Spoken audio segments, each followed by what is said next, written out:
terrible with names, so I'll apologize now if I have to ask a couple times. I'm sorry. I feel like I know John. I've said hi to him. We've talked a few times. So, um, how? Yeah, Cody. Yep, Cody. Yep, Cody.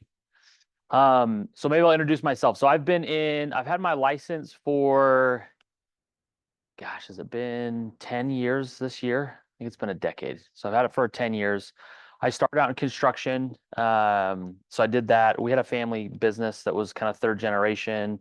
I did it through high school and then kind of ran the company. I came home. I served a mission for the church, came home, got my real estate license when I came home. And the motivation to do that was I wanted to start flipping homes. So I started flipping homes on the side. And so I was helping run a construction company. We did mostly concrete, but we general jobs. We did commercial, residential stuff. I poured concrete and did projects all over the West. So North Dakota, Montana, Nevada, Colorado. So I did that for about 10 years.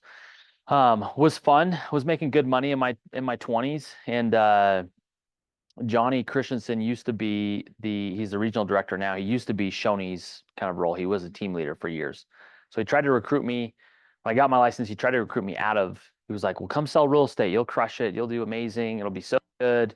But I was making good money and I was like, gosh, there's no way. I was making over 100 grand a year when in my early 20s and was like, there's just no way. There's no way to start a career over or to try to make the same amount of money would be really hard at that stage of my life. And so I flipped homes and I did that. And then in 2020, I decided to part ways with my dad. Things kind of went sideways. Family and business is never an easy thing. And so I ended up getting out and then deciding to get into real estate full time.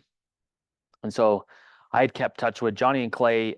They own Red Sign Team. And so I had done a handful of deals and kind of ran through things through them. And they've helped kind of through the years with, and I'd send them referrals and stuff because I didn't help clients. I just flipped homes and then I'd sell them at the end. And so got on the team selling. And then after about a year and a half being on the team, I took the role of director of sales for Red Sign Team. So that's my kind of role now. I still sell, but I recruit, I train, I coach, and then I'll still sell kind of 20 homes a year on average. And so that's kind of what I do now. I don't do any flipping anymore. Utah's a really hard market to flip in unless you're doing a lot of the work or you have an investor that's got a crew of guys. If people are subbing all the work out, man, it's really hard to make the numbers work. And so if you've got an investor client, somebody that's looking for flips, your best bet honestly is to try to get on every wholesaler list. And there's still occasionally there's still deals out there in the MLS. I don't want to say there's not, but it's hard. It's hard to get numbers to pencil. It's a difficult market. Labor here is really expensive. The cost of things just hasn't come down at all. And so that's why I don't do much of it. I'll still do my own stuff. I'm actually starting a remodel on a home I bought. It's a personal home that I'll move into. I start that on Monday. So there's still value in buying homes and I'll do about 50-60% of the work on it. And so I can make some money and sweat equity and not paying other people and still do some of the stuff. So that's been worthwhile. So that's a little bit about me. Been married for 10 years. I've got 3 kids, 7-year-old, almost 5-year-olds are my 2 boys, and then I've got a little girl who's 2 years old. So it's a little bit about me. To start, I usually do this a little bit different. We'll go through a lot of this stuff, but one of my first questions is I like to make sure you guys get a lot of value out of this. So one of my questions would be, what specifically do you guys want to cover today? Doesn't have to be related to the content that we'll cover, but just in general in real estate. I also owned a wholesaling and flipping company out of Maryland for a few years. I had a business partner that I came in contact with, and we ended up linking arms. And for about 4 years, while I was in construction, I had a wholesaling and flipping company. I did that up until I took this role with Red Sign. So there's really not anything I haven't done. But I like to open it up just to see, like, what are you guys struggling with right now in your business? What have you guys been curious about or wondering about? What other topics, questions, content do you guys want to touch base or cover? I had a weird situation yesterday that I would love to pick your brain about. I Okay. had a call from another agent here at the brokerage. They have a listing and an unrepresented buyer that they wanted to show the house. So I volunteered. I showed the house, and in doing so, I gave them a BBA because they have to have time before going to the house. They said, just make it for one day because I have this other friend that I want to be my agent and put down an appraisal. And in my head, I was like, okay, that's fine. Just sign this for the day. They signed it, but now I'm thinking, did they actually have a friend? Or are they just kind of like sidelining me? Like, how serious are they at buying? What should I have done differently to like maybe secure their line of confidence a little bit more? Maybe they would have trusted me to work with them instead of like their obscure agent friend. I'm like, Yep. maybe it's like script error or something, confidence error. Like, what would you have done presented with that weird of a situation? Yeah, it's a good question. Yep. Yeah, a couple of thoughts initially. I usually will always try to get on the phone call with somebody before I go out and just show a house. You know, it's easy to sometimes just to text them and say, "Hey, John introduced me. Excited to show you a house today at 3 o'clock. I'll see you there." That's the easiest way to do it. The better approach would be to actually say, "Hey, do you have a few minutes? I'd love to get on a phone call with you and chat and ask you a few questions before I actually meet you at the home."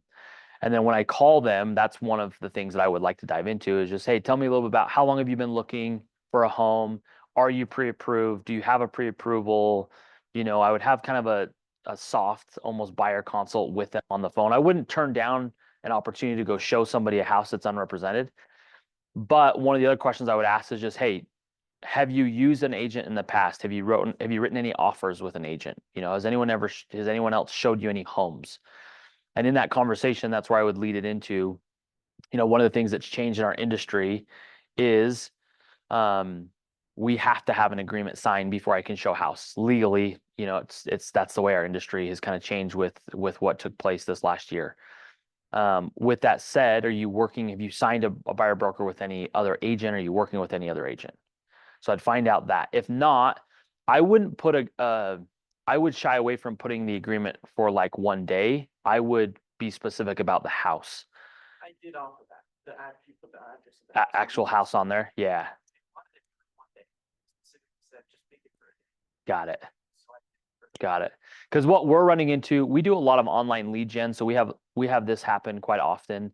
We try to really shy away from going to the house without having a buyer consultation first, because it's really hard to gauge their level of commitment, the motivation. Are they just tire kickers? Are they actually interested in buying a house? Is it like we had one where one of the agents ran out and same kind of thing. We tried to get him to come and meet in the office. They wouldn't do it. So we had kind of just a brief phone call. I think the agent ran out there. And then upon coming to the house, they were like, actually, we're really not that interested. I grew up in this house and I wanted to go see it and it's for sale. And I haven't been through the house in like 20 years. And I was like, well, thanks for wasting one of, Showing for someone who has an agent already, but I was like prepared to sign them as a client, like that's. correct. how That I would was be, going. yeah, which it should be. Back, I should have vetted them because I didn't need to have all that preparation done or that mentality in check. I could have just done a simple showing and then gone home after that. So I'm just like, what's your vetting process? Is that all you do is you kind of just over the phone, you ask them? Yeah, ideally you want to get them in person. That's the first thing. Like I try to lean on any more like every time I don't meet a client for the last couple of years, like if you don't meet them in the office, it's so hard to set expectations. You get off on the wrong foot. So you start the whole thing off completely wrong. So in that phone call too, I would say if they're like, "No, we don't really have anybody." Well, like Mr. Buyer, like today, one of my purposes with showing this home is to hopefully earn your business. So by doing that, obviously getting this agreement allows me to be able to take you in and we can see the house. But just so you know, in full transparency, like one of my goals is to show you that I'm the real deal. Like I want to earn your business. I want to work together in the future. I want to understand, you know, what you and your spouse are looking for in a home, what boxes you've got to get checked to make sure that it's, you know, one that you would want to write an offer on and get you guys excited about the home buying process. And that would be one of my goals today as we meet here at 3 o'clock to show the house. Is that okay? Does that sound okay? You know, so I'm very open and transparent too, that like my goal not only is to show you the house, I want to earn your business. I want you to be one of my clients. I want to work with you into the future. And so I wouldn't shy away from being very transparent because if you treat it and you view it as just, hey, I'm going to be a door opener, that's how they're going to view you is just, oh, well, it's just somebody I can call to come open a door. No, that's not my role. That's just one of the things I can do for you is get you in a home. But my real role is to help make sure you guys get into the home that you want for the price you want, at the terms and the rate that you guys are hoping to get, and that you guys are excited about this new property, this new home. So, The goal is to earn, like, it's not just to open the door, they may have another agent, but my goal is to earn everything. yeah.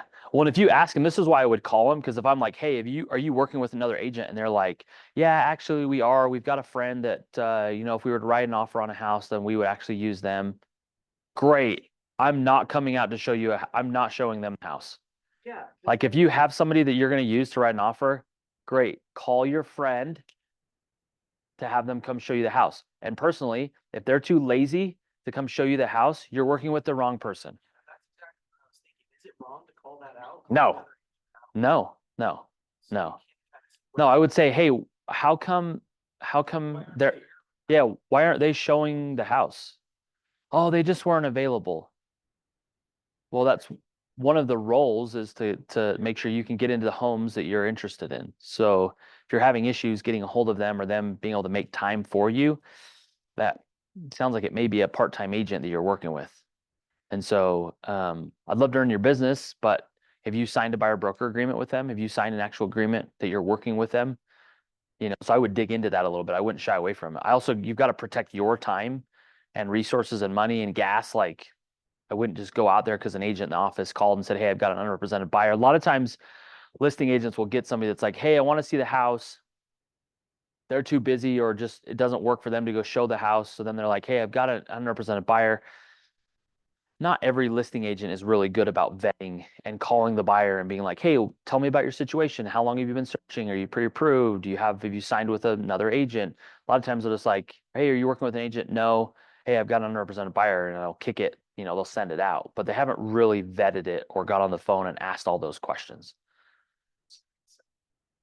So I think it's important to get on the phone with them if you can. Ideally get them in person. If you can't, then the next thing would be, you know, and it's okay to call them and just say, hey, normally my expectations with a client that I work with, and I would treat it like you're going to work with them. Normally I meet them in person. Is it possible for us to meet at my office really quick so I can set some expectations and make sure we're on the same page before we actually go see 123 Main Street? It's really hard. I don't get off work till 2:30, so 3 o'clock would really be better.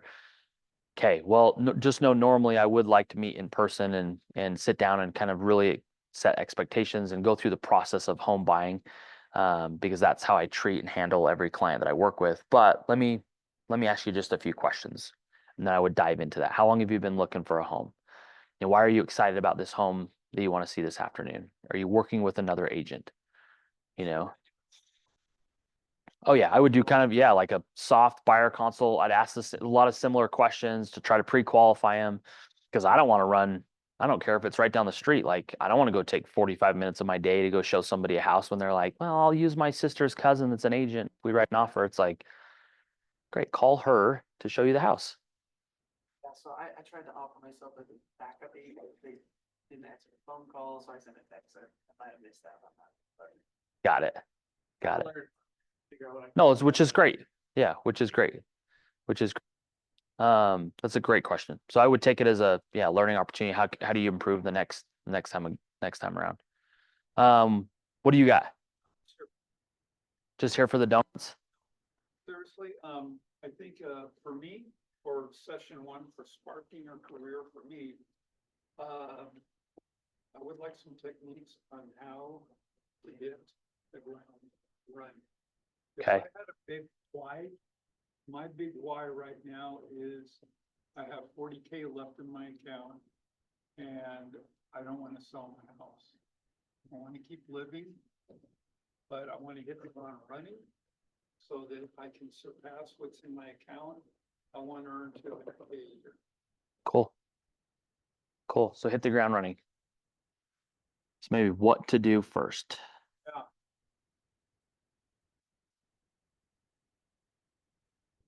Okay, we can cover that. What else? What other topics? Situations, clients? What else do you guys want to cover today? You got anything, Mike? Yeah, so I just finished the course this week. I haven't scheduled my test. Might be a question for you guys. Just the peers, there's a few. Did that all then, where are their locations? There's a couple. Okay, you should position. I did one at UVU. Okay. Yeah, the one that I went to is the UVU testing center. Okay. So when you go into the main driving area, the big roundabout, as you go around, you go left. So you're gonna kind of be parallel with Geneva. And then you're gonna see a small complex of buildings on the right-hand side after you make the turn. And it's gonna be right, there's a little cluster of buildings right there. There's an address for it. There's an address for it too. Yeah. You testing center, and is there a phone number, or you go schedule that in person? There's a phone number. It's a whole office. Okay. All right. Yeah. I have another question, because I've been talking to people that I know, and I've got somebody who's found a house that he wants. It's a double wide trailer. We're pretty sure it's on its own foundation. It Okay. comes with its own land. Okay. It has a.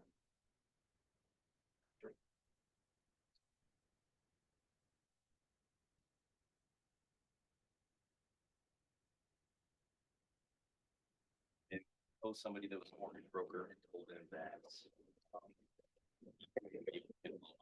That it's. Wide trailer. But it does come with its own land, and it has a 4-car garage built onto the land. Got it. So I'm putting actually somebody else that I know, another broker, but me not being licensed yet. I haven't taken the test. I don't want to push him forward and push him like too far, because he might just want to jump on the house before it's gone. Yeah. Yeah, you could work something out with somebody as far as helping write an offer and stuff and getting under contract, knowing that you're so close. You know, you could probably pay somebody a small referral fee or something, knowing that you've already pushed and done all of the work, but you also don't want to lose out on the deal or somebody go tie it up and go buy the place either. So that might be something that if you're close with another agent, and you could probably work out something where you kick them a little piece of the pie of the commission check, you know, to try to tie it up while you're in the middle of getting your license. Yeah, but you still run and handle most of the transaction and lean on them at the same time. Yeah. So that's probably something it's for sure possible. If it yeah, there you go. See, coming to the office is good. There's opportunities. As far as trailers, I wouldn't shy away from selling trailers. They're just, the big one is like, does it come with land? They're a little bit different. I mean, it's almost like just selling an RV. Like there's not like it's just different. I've actually never done a trailer. We've done a couple on the team and stuff, but you just have to be particular. Usually if they come with land, then usually you can get a loan for it. That's usually the thing. That they don't come with land, then there's only a couple like lenders out there that will do trailer loans. So, but it sounds like it comes with land. If it's on a foundation, it comes with land, then It's got our garage built on the land. Like yeah, it's a nice neighborhood. It's only trailer home. So. yeah, it's more of like a manufactured instead of a trailer. Yeah. That's kind of my question. I want to use him to learn, because it's somebody I know and Yep. don't know anything. So I know he'd be patient with me. Yep. So. Where's it at? West Jordan, Oh, really? Okay, that's where I live. that's where I work. Oh, do you? Cool. What do you do for work right now? I'm a helicopter mechanic for the National Guard. Oh, really? Cool. So you work at airport number 2 over there? Yeah. Cool. Awesome. Yeah, there will be a loan option. If it's manufactured, it's on a foundation, comes with the land, like there'll be an option to get a loan on it. So if you need another resource, Aries Mortgage, Jake or Eric Smart upstairs, they could probably point you in the right direction too. So if you need somebody else, that'd be a resource that I'd lean on. So Upstairs. yeah, yep. I can send you his phone number at the end. Yep. Okay. So maybe just remind me. I did put him in contact with the person who gave me a loan for my house. Cool. Cool. Yeah, that works. If you want a second opinion, that I'd touch base with them. They'll be able to help you out. Yeah, I wouldn't completely slow down. I would just maybe talk to Cameron and just figure out something where you can partner with somebody and get the contract written and get it under contract, hopefully, and start moving the process forward and use it as a learning experience while you're getting your license right now. And then you'll just have to hurry and get your license and get everything moved over by the time it closes so that, yeah, you can collect commission on it. Yep. Yep. So, but there is absolutely a way to partner with somebody to get going now versus waiting until you have the test completed and done and things, because it'll probably take trailer loans.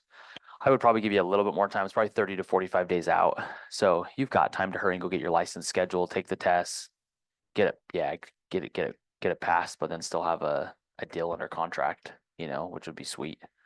Partner with somebody and then get a deal done right after you get your license.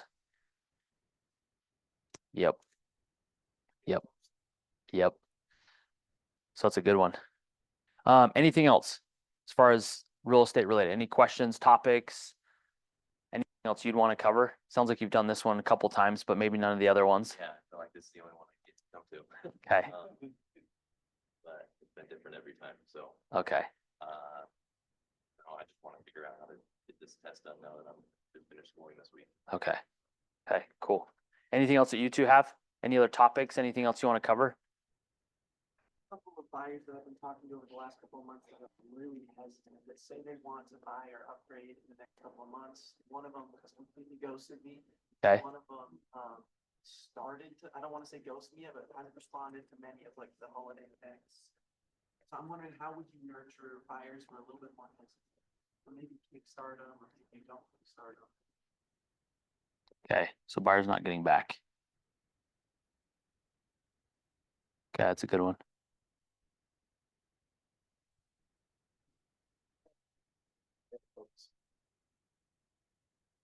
Would you, like, what type of media would you focus on if you're doing social media? Specifically. Newsletters, social.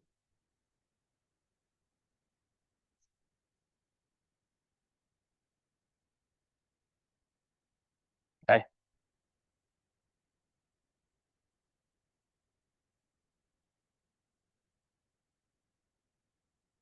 What else? Anything else? John, you got anything else you want to cover?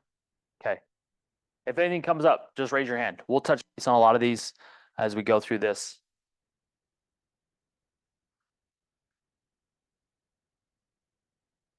So I'll cover spark your career. I'll cover a handful of things in the beginning, and then at the end, we'll talk about really the biggest thing I'll probably harp on. And if you could take anything away from today, is just lead generation. Most important thing you can do, especially when we talk like how do you hit the ground running. A lot of here, I'll go like this too. I'll turn that a little bit better. A lot of times it's easy to focus on kind of everything else in the business or try to keep yourself busy with, I got to get this, I got to get my website, I got to get cards, I got to get signage, I got to get, so you worry about everything else, but the one thing that matters most is trying to get clients and get business. And that's the most important thing that you can do. And so if anything you come out of today to spark your career, it really is to remember that this is a contact sport. Conversations matter. Having conversations every day are important. Continuing to have conversations with people and adding people into a database. It's just a different industry. And so when you come from other backgrounds or businesses, there's not another industry, there's not too many industries that you have to be intentional in everything you do when you're meeting people in your day-to-day life. So when you're going to family parties and they're asking how work is, it's easy to be like, oh, real estate's great. The market's interest rates are high, but there's still a lot of opportunities out there. What are you guys looking to do? You looking to buy? You looking to sell? Like, let's talk about, are you asking as a seller? Or are you asking as a buyer? And so it's easy to have those conversations, or easier, but where it gets harder and where a lot of agents fail is taking that conversation and saying, hey, I would love to keep in touch with you. I'd love to make sure you're getting a newsletter every month, keep you up to date on the market. I'd love to have you take a couple, take advantage of the couple resources I have in my business. Can I grab what's your best email? I've got your phone number. Let me get your phone number. I'll make sure to get you added in there and start intentionally building and growing your database. That's the best way. You've got to be really intentional in everything you do to start adding people in consistently and having the mentality of, I've got to always be intentional with getting people to that point so I can build and grow my database. That's the best way and the widest, the ability to cast your net the widest is to have the most amount of people possible in your database and have the most information you possibly can. Okay. So I think that's where a lot of agents will feel like, man, I've won the day because I had a couple of conversations today with people that maybe I didn't know. But if you didn't get their information and didn't get them into your database, it's great, but the chance of them remembering in 6 or 5 years from now when they go to 6 months or 5 years when they're like, man, I'm actually ready to buy or sell. Do you think they're going to remember that one conversation they had with you? Probably not. And the reality is there's a ton of real estate agents. And so the person that is the best at following up and keeping and staying top of mind is going to be the person that gets the business. And so it's really important that you're always having the mentality early on in the business of how do I have conversations and how do I put new people into my database and grow my database and my network of people. Okay. So that'll be a big part of today. So we'll cover a handful of these things. We'll fly through the first part of this. Anyone can do it. Not everyone will you? So 6 perspectives, personal perspectives. First one, commit to self-mastery. Know your goals, know your strengths and weaknesses, know how to work with both your strengths and weaknesses to seek and master the necessary knowledge, skills, and habits to reach your goals. So I think it's important to really know, part of it is like, what is your big why? What are your goals? And I think it's important to know, how are you winning and losing every day? And what I mean by that, it's like, what's the standards in your business? If you have no standards, I mean, some days you'll show up and have 4 conversations. Some days you'll show up and have no conversations. Some days you'll show up and be like, man, I'm going to crush it today because I'm so motivated. I woke up and just so jazzed up. I'm going to go crush the phones and have 15 conversations. If you do that over a period of time, you look back and like the reality is your average conversations per day probably aren't going to be that high versus coming in and knowing like I have to have my 10 conversations every day and I'm losing if I don't do that. And so it's having, to me, part of committing to self-mastery is knowing what the standard of your business is and making sure you're hitting that consistently. And a big part of that is conversations. That's the big one, which we'll talk about the 10 fours at the end. Writing 10 notes, having your 10 conversations, adding 10 people into your database every day, viewing 10 properties. The 10-4 is important, and conversations is probably the most important part of that. Okay. And so it gets to a point early on where, to your point, how do you hit the ground running? You'll run out of potential people to start calling and reaching out to. So then you've got to start looking outside of that. Am I farming? Am I doing open houses? Am I door knocking? Am I calling expireds or for sell by owners? Like what other avenues or lead generation can I start focusing in on to make sure I'm still having that same level of conversations every day? Okay, so that's important. The reason also why it's important to have a database is because you've got to keep coming back to those people. So although you may run through your database and call everybody these next 60 days, you've got to realize that that's something you've got to consistently keep doing and coming back to provide value. So as a team, we run something, I don't know if Cameron does the same thing in Ignite, but it's called DTD2. Have you guys ever heard that? So do the database, do the database. I don't know what the last one is. Daily 2. It takes all your last names of your database. It breaks it into 2 letters every week, and then you call through those every quarter. So we religiously hold our agents accountable to that metric. So everybody in their database are calling 4 times a year. It doesn't mean that you have to get them on the phone. Okay. It doesn't mean you have to like call them 3 times this week because they're on the list and I've got to make sure I have a conversation with them. It's just reaching out and connecting with them. And so I'll tell our agents a lot of times, like, reach out. If they answer, great, have a conversation. The Ford script is great. How's your family? How's work? What are you doing for fun? But if they don't answer, leave them a voicemail, send them a text, depending on the person. For me, if it's somebody that's older, I may leave them a voicemail. If they're younger, I'll probably send them a text. Just say, hey, was thinking of you, wanted to reach out, see how your New Year's was. Right now is a great time for scripting to just call and everybody's got New Year's resolutions. Everybody's thinking of goals. It's all over social media. Everybody's on everyone's minds. So to call somebody and just say, hey, how was your New Year's? What goals do you have this year? Is real estate one of those? Are you looking to buy or sell this year?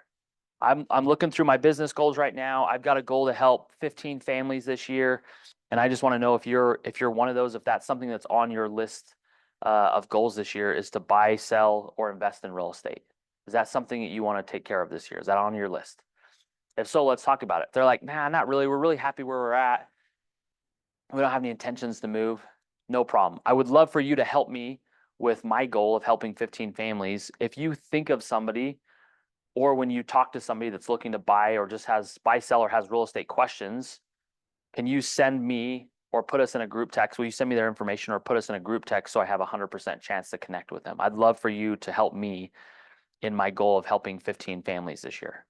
You know, what goal, do you have a goal that I could help you with? What's, you know, what are some of the things you're trying to tackle this year? Okay, so it's an easy script and resonates with people when it comes to just reaching out and connecting and, hey, what are you doing this year? What's your goals? What are you working on?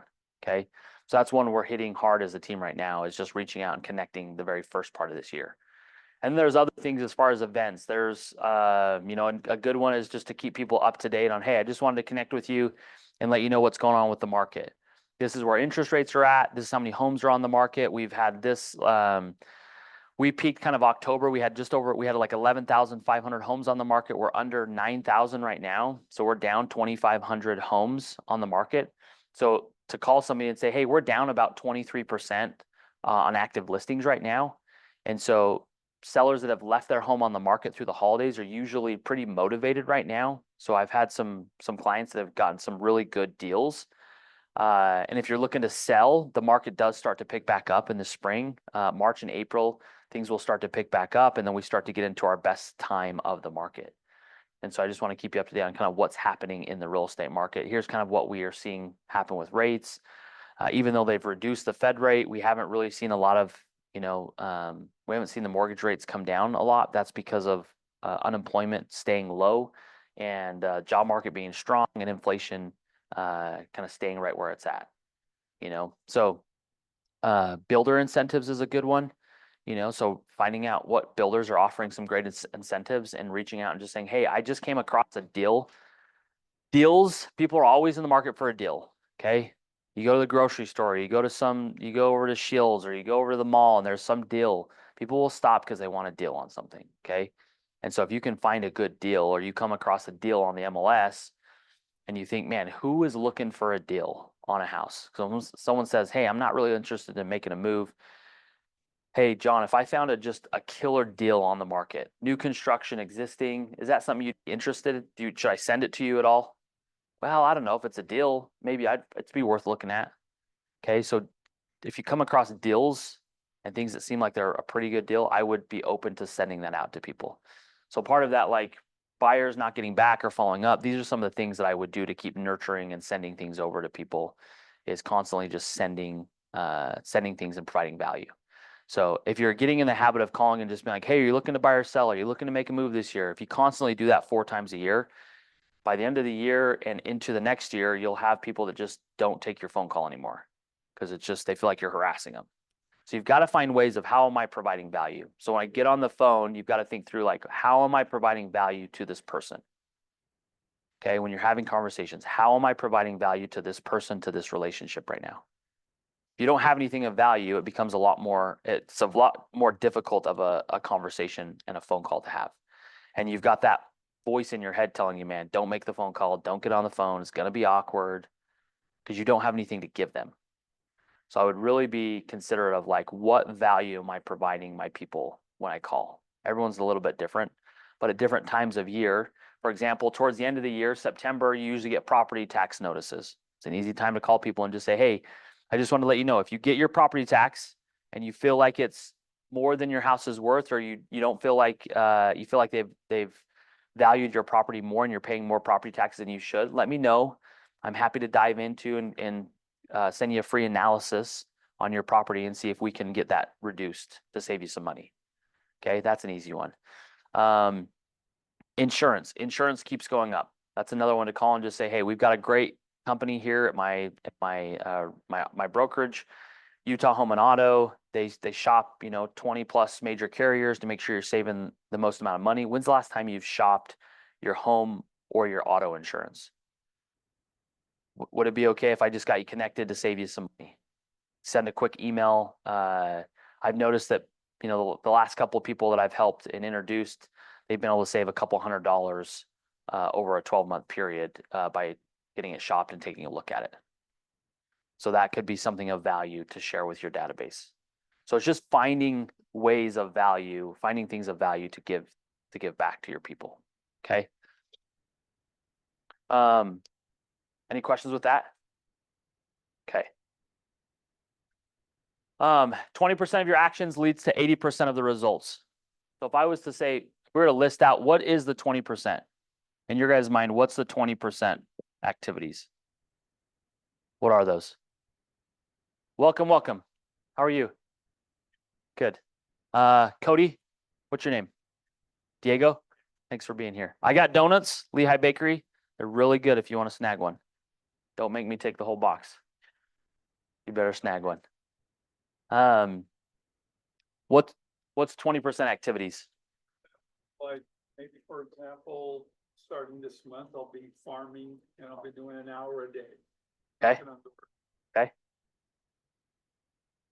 That from farming. Oh, this is, Prospecting. that you set up like a geographic area. I'm doing my neighborhood because I used to walk the dog 3 times a day. Everyone knows me. So I've sliced out a little section of Provo and I'm going to be going to those people every month. Yeah, so farming an area is kind of, you take a particular area and you go back to it and you try to become the neighborhood expert. And so you stay top of mind by creating flyers and content and dropping it off, inviting people to things, but you're just going back consistently every month or every 2 months and knocking on doors, dropping off a neighborhood flyer. And then part of that is you're trying to gather people's information along the way. And so our title company, Real Advantage, they can help you create a farm. They can give you some information on who's owner occupied versus renters. What's the turnover rate, meaning what percentage of homes in that area tend to turn over on a yearly or annual basis. And so a good rule of thumb is you can try to get something close to 10%, then that's pretty good. That's an area that's got enough turnover that you should have a good enough homes to take advantage of to try to hopefully pick up. So that could be an area. Condos, townhomes can be really good just because they're entry level, they're starter. You get higher turnovers with condos and townhomes. They're usually a little bit faster to door knock too, because single family, if they're spread out, it just takes longer to walk in between them. And so efficiency purposes, those are good options.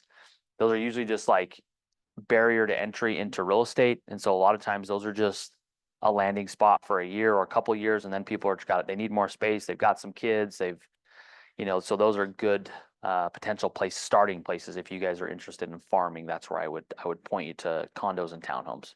So not that single families are bad. You just is there enough turnover there? Sometimes you get into neighborhoods that people just don't sell their houses. And it's just a neighborhood. They're like, everyone loves being here. It's so hard to buy in this neighborhood.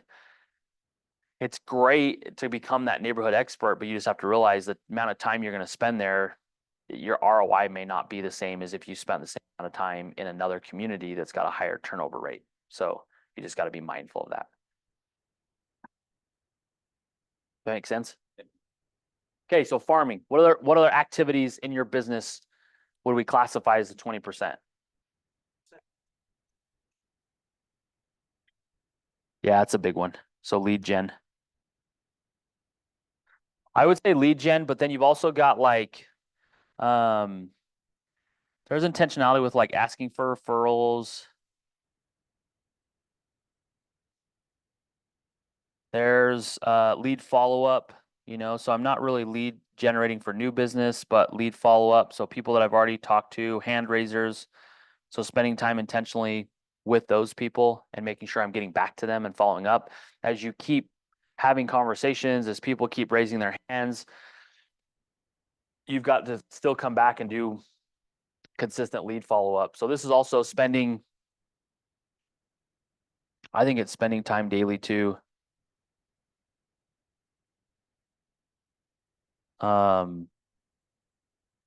Sending homes.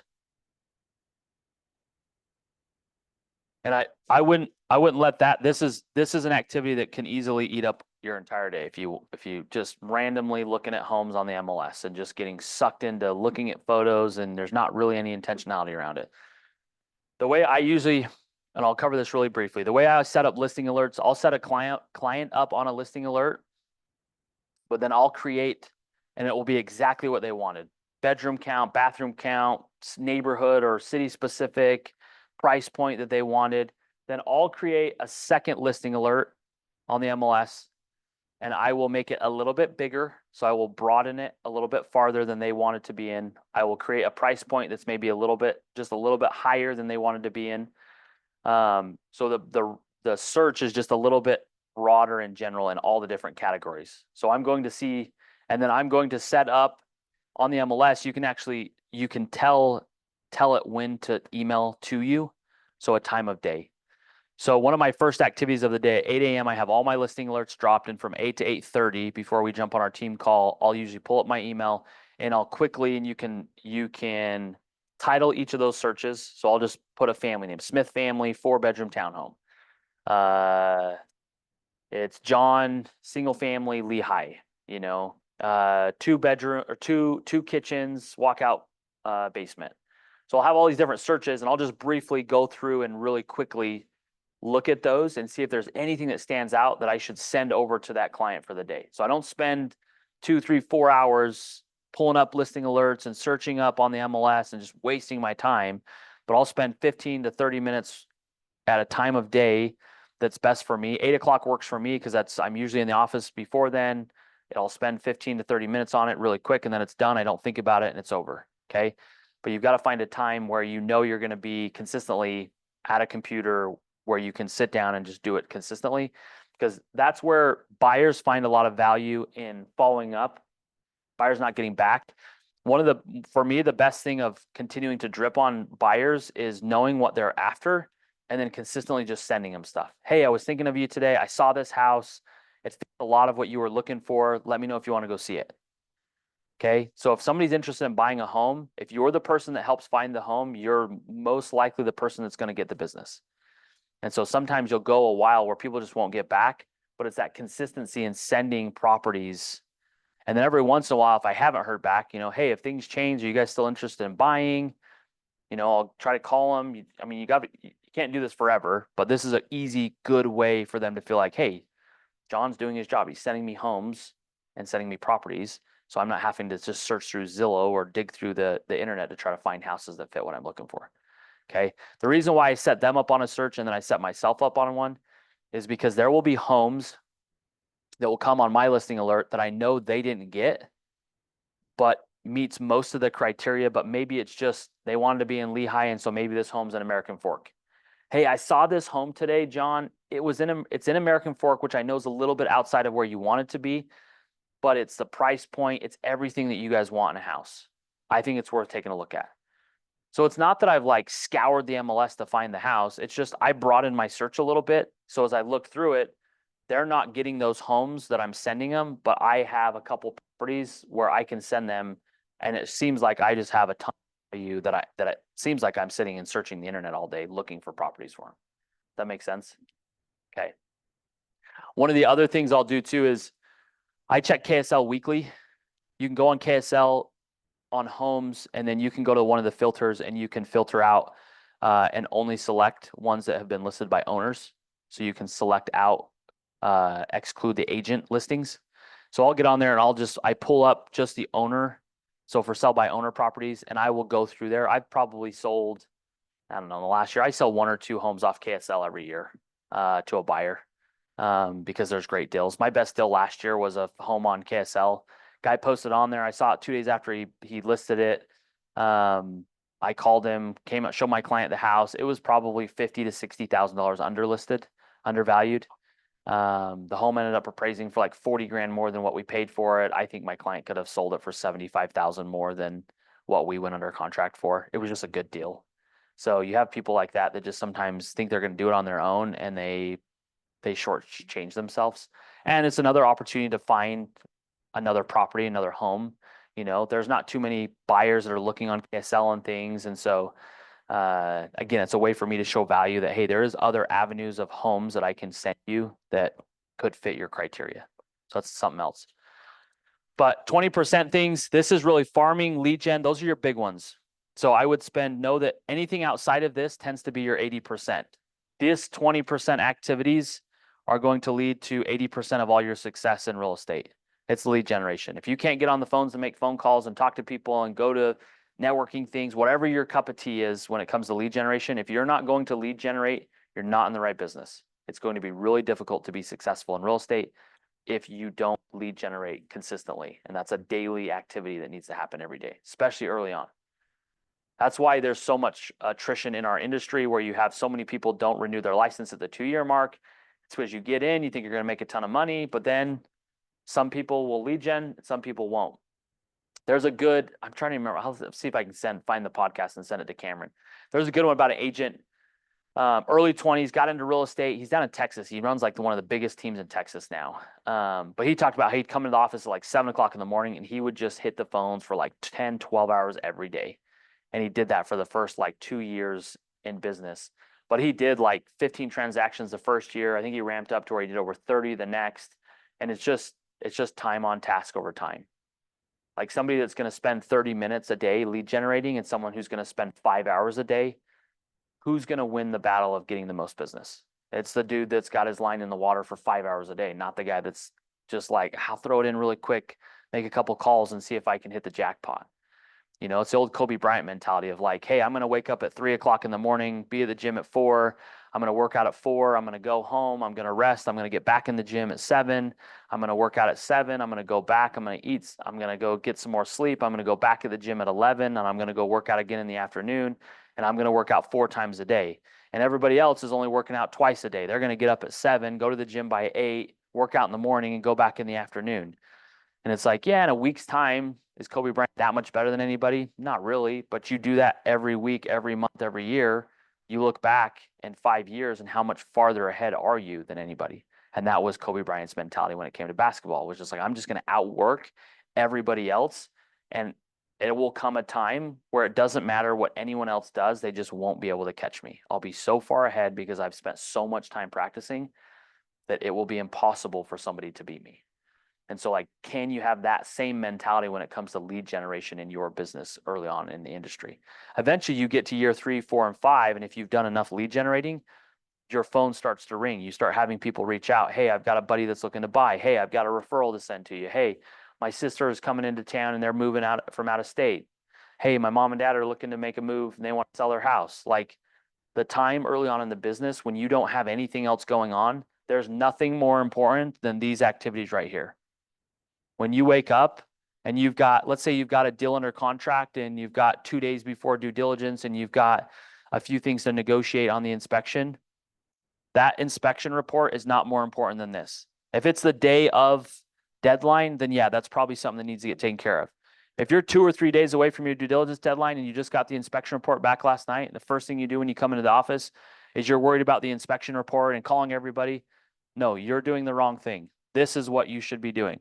You should be coming in and making sure that every day you are lead generating. If you're not doing that, then your business is failing. You're going backwards.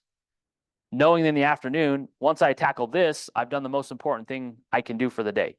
So then in the afternoon, let me call a couple contractors, let me get the inspection report figured out because I've got a couple days to tackle it. Okay, so prioritizing what's most important in the business. Sometimes there's fires you have to jump on and get put out to make sure you keep deals together. But more times than not, when you're early on in the business, you think like, oh my gosh, I got to take care of this right now. Most things, if you don't do it in the next hour, is not going to kill the deal. It's not going to totally blow the thing up. You know, it's going to be okay. Okay. But this consistency and making sure I've got it on my calendar to come into the office and lead generate, you've got to make sure you're doing that every day. Entrepreneurial, E2P, entrepreneurial approach. This is really where just using your natural ability, having a ceiling in there because you're just like, I'm gonna figure out myself. And then you go through this, I'm disappointed. I'm gonna resign from doing the things. There's greener pasture somewhere else. I'm gonna go do something else. That's one of the things too, where people are like, I'm gonna call a few people in my database. I didn't love that. I'm gonna go door knock now. I'm gonna do that for a week. That wasn't great. Let me go do some open houses. I'm gonna do that for a couple weeks. I didn't love that. Maybe I'm gonna start farming. So I'm gonna go spend some time putting this whole farm together for 2 or 3 weeks. I'm gonna go door knock for a week and then figure out that I don't really like that. And you just spend this vicious cycle of, instead of just saying, I'm just gonna stay focused, I'm gonna follow models, systems, and eventually I know I'm gonna break through and I'm gonna have some wins. Time on task over time, okay? So that's the difference for going from E to P. Learning based, being the foundation. I think this is important. We talk about just being here at the office. That's a big one. Not everybody has the luxury of always being here, but you'll find doors will open, opportunities will present themselves. You'll rub shoulders with people here. Like the more that you can be at the office and around people, coming to team meetings on Tuesdays, coming to PC coach trainings on Wednesdays, coming to Ignite, the more you can be here and learn, the better off you'll be in the business. I find a lot of times agents that get into the business, if you put yourself into a box like, I'm just going to work from home, I'm never going to come, and it's really difficult to be successful. Just talking, there's a lady in San Diego actually sponsored me, referred me to Susie. Okay. It's a friend of mine from San Diego. And, she was telling me about all the virtues of working from home. She says, I rarely go into the office, I work from home. And she goes, that's just a mentality I've adopted since COVID. I just feel, like I can be more productive. But then she tells me about her day and, I had to go pick up the kids and, I had to go deal with the, with the ex, or I walked the dog, I did this, I did that. And so I'm like, and I told her, I said, well, I've worked from home since 2005 in my previous career. Yeah. And I've worked from home since 2005. And I said, you know what? Nothing energizes me more than knowing that I have somewhere to go in the morning and it's to come here. Yep. I love it. Yep. And I think you get to a point, eventually your business, you'll get the luxury of having the ability to maybe pick and choose and spend more time at home at a home office and things. But early on, man, the more you can be at the office, I promise you, the more successful you'll be. It's just that simple. I do topics that are like quit and like I mentally make them like competition in my head so that when I'm not making my calls, I think about that and I'm like, he's probably working harder than me. And it gets me to pick up the phone. Yep. Yep. Well, it's just something like being somewhere where people are doing the same thing. There's something to be said about that. At home, it's easy just to get into your head and be like, I don't want to make calls today. All right, I'm going to go walk the dog. I'm going to go clean this. I'm going to throw some laundry in. Like you find excuses not to do what you should be doing. And so the more you can get to the office, the better off you'll be. Commit to Canny, constant and never ending improvement. So always trying to improve. So even your question today of like, man, this experience happened. That's a great example of like in the PC team, what are you guys doing? Making sure you're bringing up opportunities. Hey, yesterday I had a phone call. This is how it went. It didn't go great. I'd love some feedback. Let's chat through what took place. This is what unraveled with this buyer or seller or investor or whoever it is. Like bounce things off of each other and bring those situations up to those in the office and like learn from each other. So constantly improving. How do I get better? So the next time you go and have that same experience, you're better able to handle that and handle objections and overcome it and hopefully move the lead forward. Okay. This is a good one because I think this is a common thing too in real estate is limiting beliefs. What limiting beliefs do you guys have? So limiting beliefs, beliefs that you have in your mind that keep you from doing things. So I don't have enough time for training. I can't be successful in this market. I can't devote 3 hours each day to lead generation. Yeah, limiting beliefs. What limiting beliefs do you guys have right now? I'm not bringing enough value to my phone calls. Okay, so not enough value.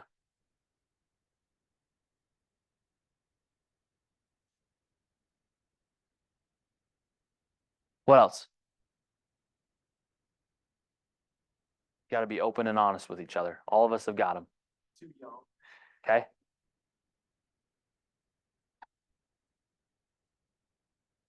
I think that all the agents may bring more value than me because I'm just 22. So that's kind of like him saying, Okay, so other agents bring more value. underestimate others, underestimate me. It's like lack of confidence. I don't have.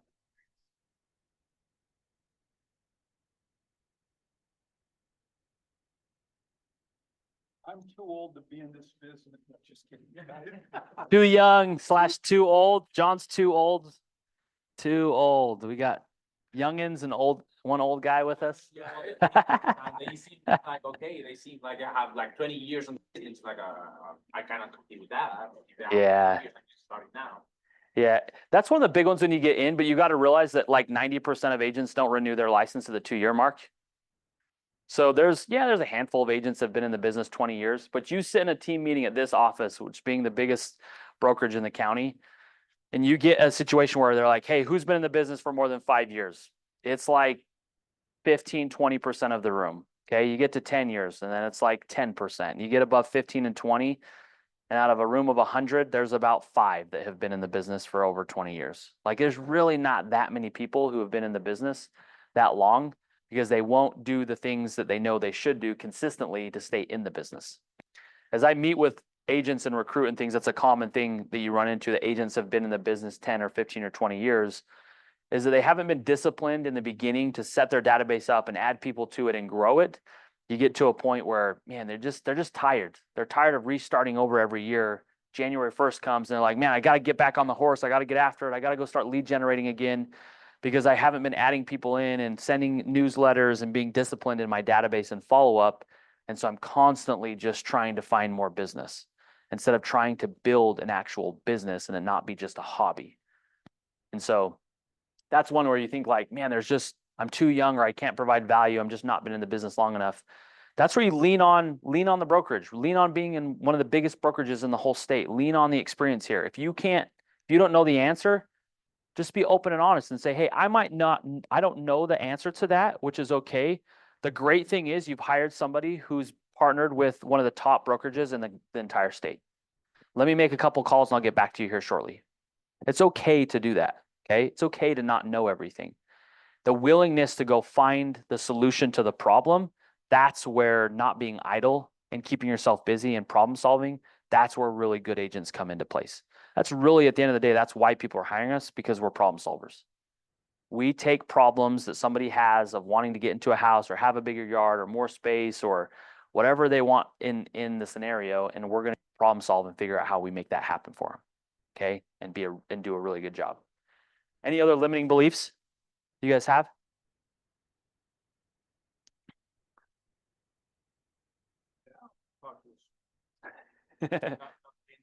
Focus on lead generation for me, at least. That's Yeah, big one. I think one of the things that's helped me is to realize there's 2 scenarios in life and in this industry. Someone's either going to say yes or they're going to say no. I just accept that from the beginning. Either I'm going to call somebody and they're going to be open to having a conversation about real estate, or they're not. It's as simple as that. I'm either going to send an offer and there's 2 outcomes. Either I'm going to get an accepted or we're not. They could counter us back, reject it, but it's either going to accept it or it's not. It's either a yes or a no. So the more you can accept that in your mind now, that there's really 2 outcomes in almost every situation, that it's either a yes or it's a no, but I'm going to make the call anyways. I'm going to get on the phone and I'm going to keep after it. Another one under lack of confidence is, I think a lot of people are like, oh my God, this is commission based. I need a steady job. I need an hourly, I need to know, how much the Eagle's gonna poop in my hand every Friday. And Yep. Which is a big part of it. That's why a lot of times it's good to have 3 to 6 months in reserve. It's common that a lot of times people get their license and they work up to being full time, but those are the times where you got to burn the candle at both ends. The reason why I'm 32 and I spent 10 years in construction, but I worked 80 to 100 hours a week for a decade.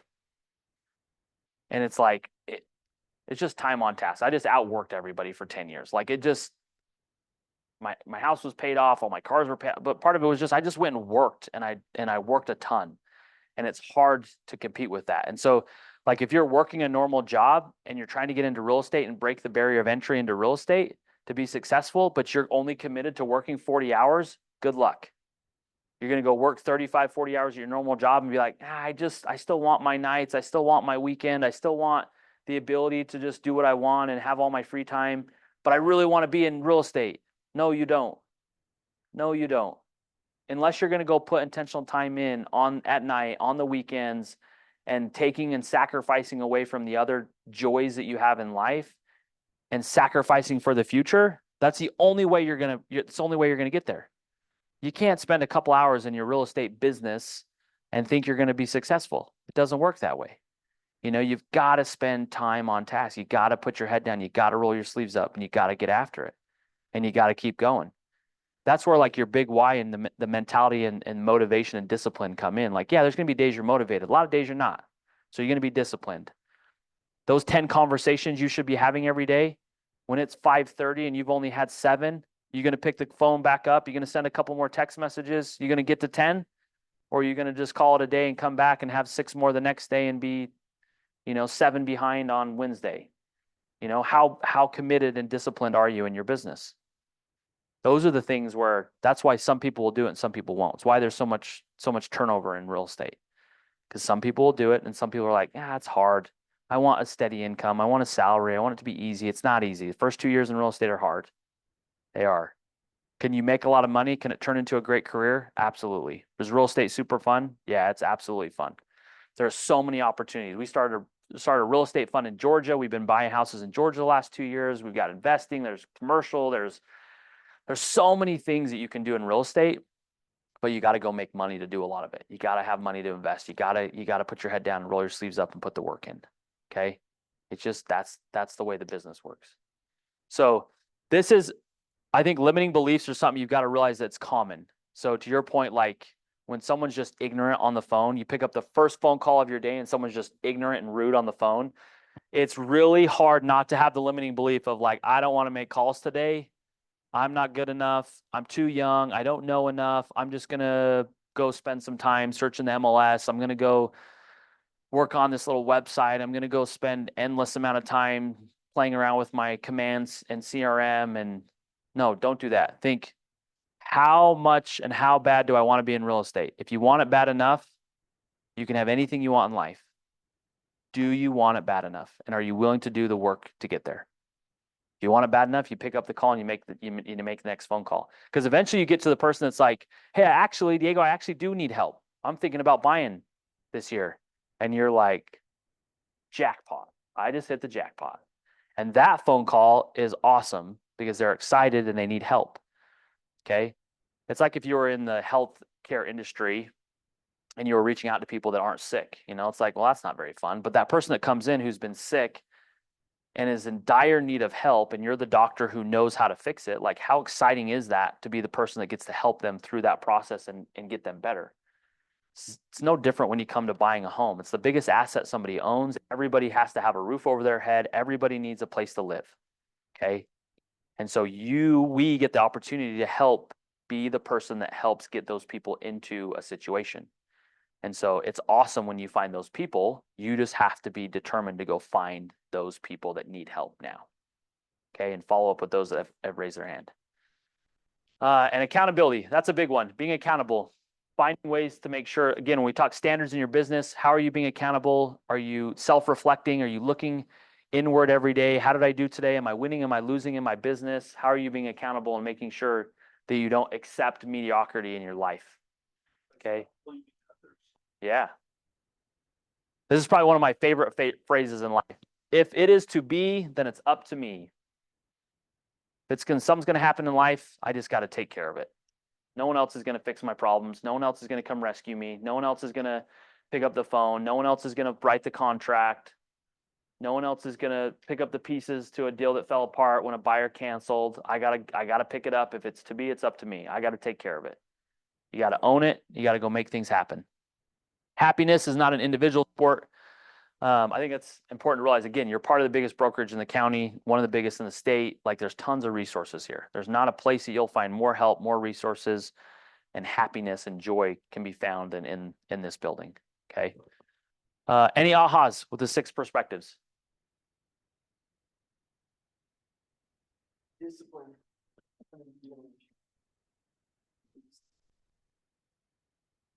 Okay, I'll fly through these.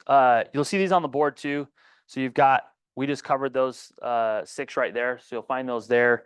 And then we've got mission statement: to build careers worth having, businesses worth owning, life's worth living, experiences worth giving, and legacies worth leaving. I think that's why Keller Williams is so cool. At least reason why we've stayed and been around Keller Williams and continue to be here is a big part of it is this. It's just the culture.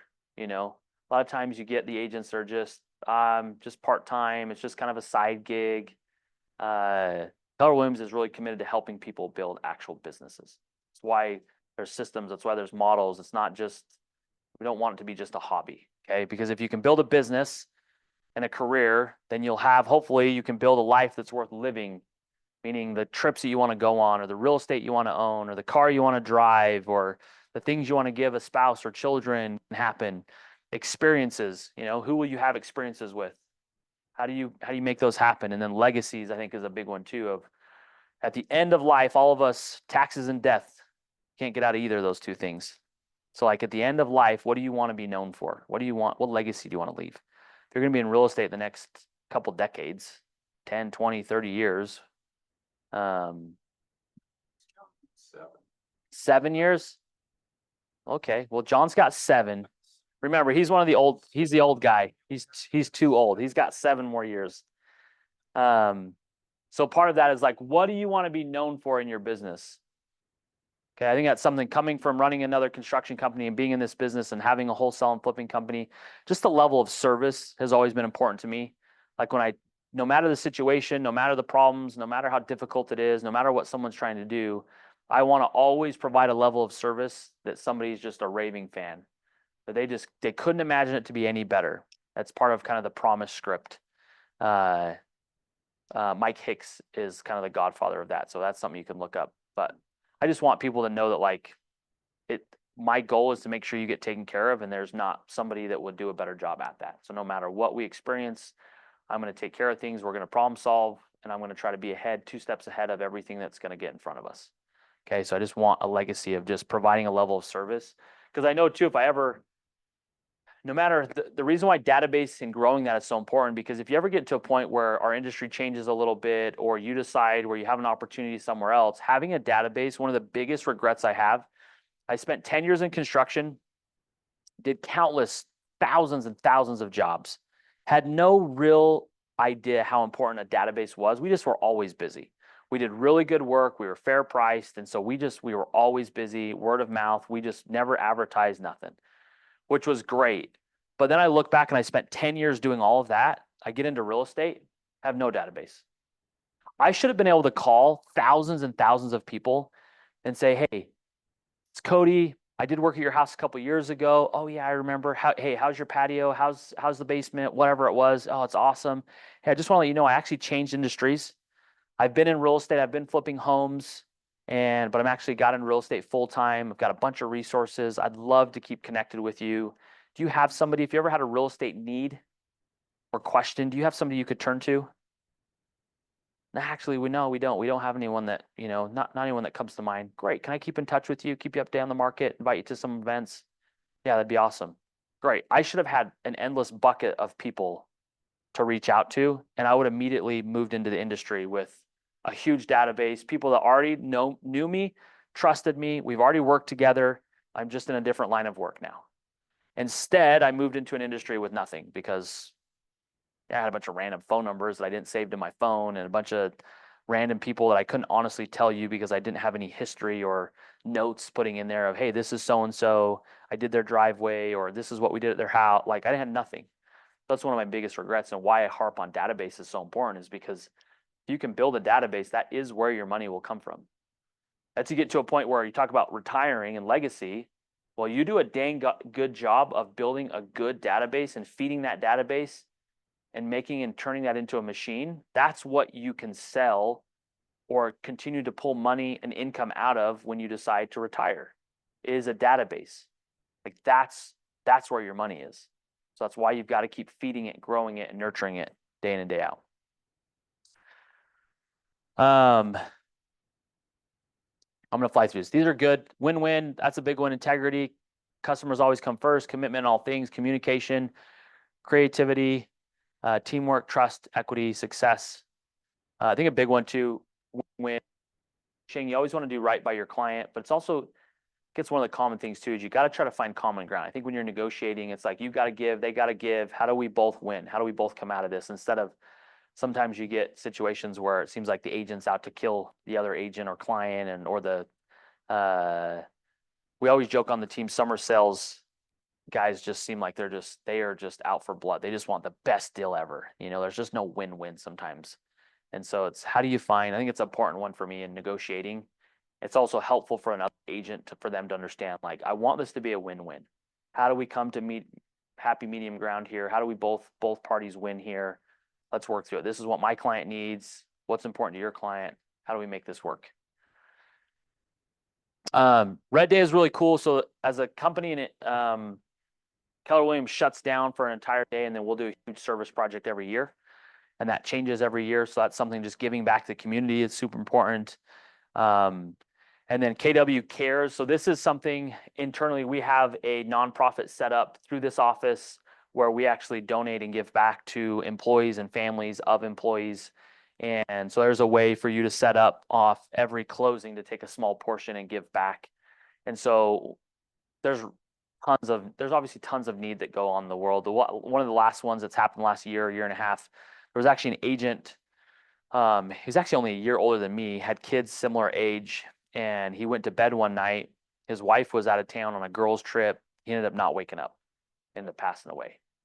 33, 34 years old, got 2 little kids, no life insurance or anything set up. And so through the donations of agents off every closing, we were able to help pay for the funeral and continue to help his wife with a handful of things after that took place. So there's common things that will happen at the office that we have the ability to give back. And so KW is big on giving back to its people and helping people in time of need. So KW value, like I said, this is where I would lean on just all the things that you partner with one of the top brokerages, like lean on that. Anything that you could possibly need that there isn't somebody that has a resource to it. I really mean that. No matter what you're trying to accomplish, there's always somebody that can help you. Everyone turn around and wave at Clay Winder. What's up, Mr. Clay Winder? Mr. Winder? We got the 4 legends right here. That's what we got today. Yeah, I came back like, you know what? I want to see who the real ballers of 2025 are. It's January 3rd. You guys are here, which tells me something big about it, you guys. So you can go grab the bull by the horns this year, huh? Clay, I don't know if you guys know, some of you probably met Clay. Clay is one of the owners of The Office, also one of the owners of Red Sign. So he's been in industry, 17 years, 18 years, 17, 18. Yeah. It's funny, the most coveted prize that our office gives out, just so you guys are aware, isn't like most sales for a team or anything, whatever. Like the most coveted is rookie of the year, which you got 1 shot to do it. So if you're new to the office, it's your First year. At the office is what they'll calculate it on. Get the odds up in your favor. Most coveted spot, rookie of the year. Yep. Each year, only 1 person gets in. It's one of you guys. It's one of the igniters that gets rookie of the year. Yeah. So good luck, you guys. Thanks, nice way. Thanks for saying hi. Training and coaching, like I said, be at the office, come to things, participate. There's a bunch of clubs that take place. You got Tuesday meetings that happen every week. Family reunion, that's in February every year. I don't know how much you guys have talked about that. That's a cool one. Keller Williams does a huge conference. There's probably 15,000 plus agents that come to that. There's tons of breakout sessions. This year it's down in Vegas, so it's pretty easy to get down there. Tickets are about, I think tickets to get in are about $1,000 right now, but that's a fun one. It's like 3 or 4 days of just constant content, learning from high level agents. And so that happens every year. They change the location every year. So you'll do Vegas, Orlando, New Orleans they've done, Anaheim's another one. So Mega Camp, that's in Austin, Texas. That happens in August every year. So if you're looking get to a point where you've got the ability to spend some money on getting to a real estate conference, family reunion is as big as it gets. I mean, there's every vendor you can possibly think of in the industry there, and then you're just thousands of agents to network with all over the country. So that's a fun one to go to. And then local and regional trainings. Offices got their training calendar. There's constantly stuff going on. So like participate in things. UCAR also has a training calendar of different classes. And so there's a balance there. Again, what's your 20%? Going and spending tons of time in a training class all the time is not in your 20%. Okay. It's not going to deliver business, but there's a balance. There's a need to spend some time intentionally continuing to grow your knowledge and learning about things. So when you have a growth plan or you look at 2025 this year and think, man, what do I want to learn more about? Is it inspections? Is it seller financing? Is it lending? Like what can I do to continue to improve my knowledge in the industry? I would spend some time intentionally getting on UCAR's site, looking at the office calendar and intertwine some of those trainings and keep learning along the way. And I don't know if you guys realize or appreciate that Command has become one of the best CRMs out there that's provided within a brokerage. So we as a team, because of our size, so we'll do a couple hundred transactions every year. We'll sell about 150 million in real estate. Because of our size, we had entertained Command a couple of years back. It kind of was in an infant stage. So we use a different CRM. It's called Brivity, but it was built by another KW agent. I think he's probably the biggest team owner in the country now. Ben Kinney is his name. But Command is very, very similar. If Command was what it is today a couple of years back, we probably would be in Command. So I hope you guys can appreciate, like, it is good technology. It is a great CRM. There's tons of resources. There's tons of auto plans. It's easy to create content, newsletter, drip campaigns. Like, there is a lot of benefit in being in Command. And so I hope you guys are in there. I was telling John the other day, like, when I make phone calls for my own business, I pull my CRM up. I've got my DTD2 pulled up. What are my letters? And I'm just going to go down my list. So when I got the name pulled up, I've got my CRM pulled up. I'm going to call them. And if they answer, I'm going to start taking notes and putting stuff in there. So I'm just multitasking. Okay. I've got my AirPods in. I'm multitasking on the phone, asking questions, put a few notes in there, move to the next person. Okay. That's important because when you go 3 or 4 months from now and you talk to a couple hundred people, you're going to think, man, what did me and John talk about 4 months ago, 3 months ago? Well, I don't know what we talked about. But when you call them and you say, hey, John, last time we talked, you mentioned you were going on that trip with your wife and kids. How'd that go? How was Italy? How was Mexico? Like, when you can start tying in the previous conversations and following up with things, it shows that, like, man, you're listening. So even if they don't answer, to send a text message and say, hey, I hope you're doing well. Hope you had a good New Year's. You mentioned you guys were going out of town for Christmas, out to Idaho to see some family. How was that? Hey, by the way, what goals do you have for 2025? Is real estate in the cards? Are you looking to make a move or invest this year? Really cool, because in a man, like, you pull up one of your prospects and, oh, and by the way, I'm really happy to say I just finished the letter C. Yes. Good job. Then with the letter C, the part and first few letters. But when you click on add activity, and you can actually select, is this this client, am I going to email, am I going to text, is this a phone call? And there's a note section, so you can actually get some brief details on what the call was about, or what it's very useful, very easy to use too. Very easy. Yep. So it's important. So you use it. Most CRMs are can be a couple hundred bucks a month, and this is included. Yeah. So you utilize it. Really. They've got the Command app, which is awesome. It also provides a lot of data. So that's the other thing. When sharing your clients and getting them on listing alerts, use the app. You can see the data behind it too when they're viewing things. So take advantage of that. I still use the MLS for my own searches. So, like, we have in our CRM, same kind of thing where you can see what they're looking at and they can like homes and I can see those. But I like the MLS because I can tell it when I want my listing alerts. So that's why I still use the MLS. Is also, no other platform is built out like our MLS. You can get really specific on how many kitchens are in there. You can get specific on, there's just so many things when you go into the full search. You just don't have the luxury in these. But still utilize it, set people up. A lot of times in our buyer consults, I'll just send them the link to the app to download right there. Like, hey, part of this is I'm going to start sending you some homes. Download this app, take a look. Every time you favorite a home, I can see that. And so I'll know that might be something we need to set up an appointment and go see. Okay, so utilize the technology that you have access to. I don't have any of these up to date. Okay, KW resources, I'll fly through these. There's a bunch of different groups, different things.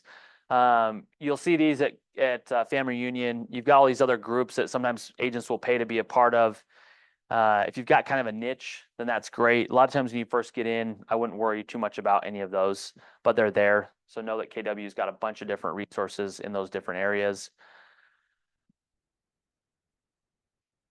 Okay, so for a second, I like this activity really quick. So I'd ask all of you guys to close your eyes. We're gonna go through this activity, okay? So for a moment, I want you just to imagine for just a few moments.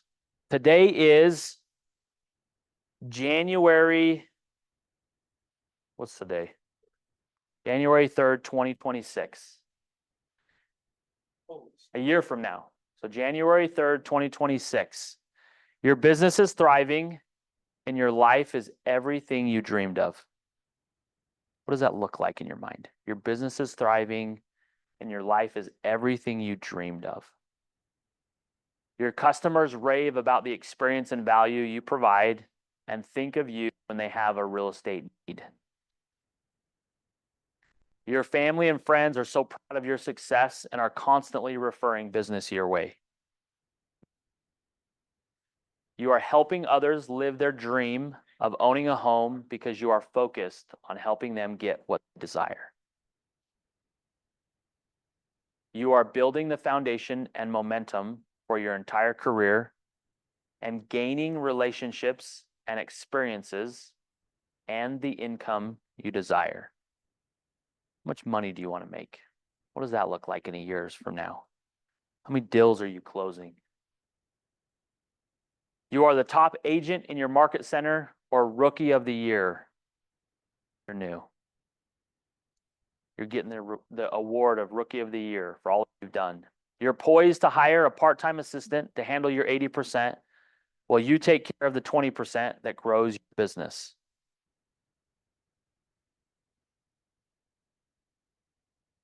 You are on the path to, this is where I would think about it for a moment. What does this look like a year from now? How many deals have you done? How much money are you making? How many phone calls, conversations are you having every day? What does your business look like? What does your life look like?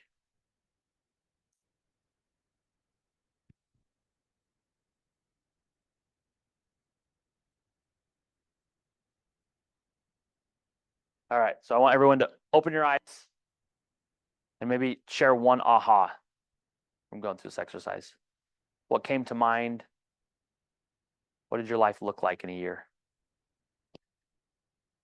Thing that came to mind to me was 1273 East 150 South in Linden. I leased that house for a couple of years, shortly after I moved up here. And my ex just couldn't handle the stairs. It was kind of a very split level house, but it's my dream house and I want it back. And it's the first thing that popped into my mind. It's pulling up to that driveway. Cool. Very first thing. Cool. I closed 20 transactions, made a couple $100,000, and was happy. Cool. Good. Thanks for sharing. What else? So probably single story home. I see myself studying university part-time, being with friends, family, talking couple hundred too years, so like maybe 8 deals or so. If I wish more, probably I was trying for more. Yeah. That's what I. Good. Sounds like a good life. What about you guys? What does life look like a year from now? Leave my full-time job. Be working harder on something that matters to me. Investing a whole bunch in the future and having time to go hunting and be outside and have a super strong relationship with my wife and my family, people that matter. Cool. Time for them. Good. I just my goal is to sell 24 houses. My goal, I don't know, when I envision that, I just envision, I don't know what it looks like beyond that, but. Okay. No, that's great.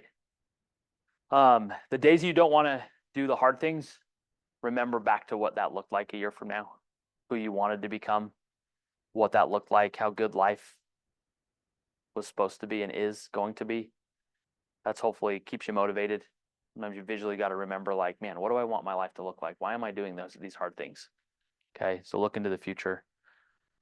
To achieve success, you need motivation and inspiration for doing it. Your big why. So I'll talk a lot about this. Everyone's a little bit different. Why are you doing what you're doing? This changes too. Sometimes we've got like this big, huge why for my lifetime. But then I also think I look at the big why in two ways. Usually I think everyone's got kind of a big why for 2025. Like that year, why are you doing what you're doing that year? What are you trying to accomplish? What are you going to go buy, or what experience are you going to go have if you go hit your goals? But then the bigger picture is kind of the legacy portion of it. You know, what legacy will you leave behind if you accomplish and continue to hit your goals throughout a 5, 10, 20-year period? You know, what is that big why that keeps you motivated? And sometimes it's just family's a big one for people, you know, like I just bought this house. I've got a big remodel. So one of my big goals, for example, for 2025 or my big whys is I want to pay off. It's about $100,000 to remodel this house. So I've got a goal to make enough money to obviously pay for my lifestyle, but also make enough that I will pay for that complete remodel and just pay it off. Okay. To be able to fund the whole entire thing. So that's like my 2025 goal. You know, eventually my bigger why is to be able to build a business big enough that I have the luxury and ability to spend majority of my time giving back to people. I find the most joy in my life by serving others, of just helping other people. That's why real estate's fun. That's why partly why I got out of construction was like, it was cool doing work at people's house, but I didn't have any relationship with them. Like we weren't friends. It was just like, I was there to do a task, a job. I completed that. They were like, looks good. Here's your check. See you later. Where real estate, it is a long-term game. Like people don't move. People move every 7 to 10 years on average. So you have to do a good job of being friends and creating relationships and loving people. And if you can do that and be really good at it, like you just build a group of people that one day when you look back on your legacy, it's like, man, I've spent so much time. Like I tell some of our agents often, like, when's the last time somebody's called you up and said, hey, how are you? How's life? Like, what other industry teaches their people to go call and check in on people and find out about how their kids are and how work's going? Like, nobody does that, you know? It's like I joke too, like if you're interested in, let's say, I mean, cryptocurrency is big, you know, Bitcoin being over 100,000 and things. It's like if there was somebody that was a specialist in cryptocurrency called you up and knew you were interested in that, every once in a while would call you up and just say, hey, I just want to give you a quick up to date on where the market is, where Bitcoin's at, where cryptocurrency is at. Would you find a lot of value in that? People that are interested in it would, you know. It's so you've got to, everybody needs a house. You know, it's like if you sold water, everyone needs water. Everyone needs something to drink. So it's like if you were the person that had the ability to provide value for that, how important is that for you to call people and keep them up to date? Housing is no different. You know, it's just building and growing relationships and pouring into people. And so get really good at that, caring about people. I think we all can appreciate somebody who calls you up. We've all had this phone call. Somebody calls you up, you haven't talked to them in 5 or 10 years. And it doesn't seem genuine. And you're like, why the heck is this person calling me? I haven't talked to this dude since high school. Like, we've all had that where someone calls and you're like, man, I haven't heard from this person in so long. Why are they calling me? And you can hear just like there's an alternative motive on the other end. You know, there's a reason why they're calling. Sometimes I'm just like, hey, just cut to the chase. Why are you calling me?